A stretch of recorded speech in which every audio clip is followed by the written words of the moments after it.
അധികം ചീമനെല്ലിക്ക കിട്ടിയിട്ടുണ്ട് കേട്ടോ. ചീമനെല്ലിക്കയുടെ സമയമല്ലേ ഇപ്പം. ഇതും കൊണ്ട് കുറെ സാധനം നമുക്ക് ചെയ്യണം ഒറ്റയടിക്ക്. എല്ലാം ചെയ്ത് വെച്ചേക്കുവാണെങ്കിൽ നമ്മള് പണ്ടത്തെ പോലെ കഴിഞ്ഞ കൊല്ലം വെച്ച പോലെ അടുത്ത കൊല്ലാമത്തേക്ക് നമുക്ക് നല്ല സെറ്റ് ആയിട്ടിരിക്കുമല്ലോ. ഇത് കണ്ടോ, ഒരു കൊട്ട നിറച്ചുണ്ട്. അപ്പൊ എന്തേ ഇതുകൊണ്ട് എന്നൊക്കെ ചെയ്യാൻ പറ്റുമോ അതെല്ലാം നമുക്ക് ചെയ്യാം കേട്ടോ. പിന്നെ വൈൻ ഇടുന്നത് നമ്മൾ ചെയ്യുന്നില്ലല്ലോ, അതുകൊണ്ട് നമ്മൾ വൈൻ പരിപാടി ഇല്ല, ബാക്കി കലാപരിപാടിയൊക്കെ ചെയ്യാന്ന് വിചാരിച്ചിട്ടാ.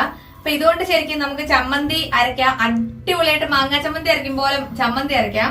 ഇതിന്റെ പച്ച ഞാൻ കുറച്ചുകൂടെ എടുത്തു വെച്ചിട്ടുണ്ട് കേട്ടോ ചമ്മന്തി അരയ്ക്കാൻ വേണ്ടി. ഇത് കണ്ടോ അത്ര വഴുക്കാത്ത. പിന്നെ ഇത് നമുക്ക് ഉപ്പിലിട്ട് വെച്ചാ ഉണ്ടല്ലോ, ഇടയ്ക്കിടയ്ക്ക് ചമ്മന്തി അരയ്ക്കാം. ഉപ്പുമാങ്ങ ഇല്ലാത്ത സമയത്ത് എന്ത് ചെയ്യാം, ഇതിട്ട് ചമ്മന്തി അരയ്ക്കാം. അത് ചമ്മന്തി മസ്റ്റ് ആണല്ലോ എന്നാണേലും ഉച്ചയ്ക്ക് കഞ്ഞിക്ക് കൂട്ടുമ്പോ. അല്ല ചോറിന് കഴിക്കുമ്പോ ഒരു ചമ്മന്തി ഉണ്ട്, അതൊരു സുഖം.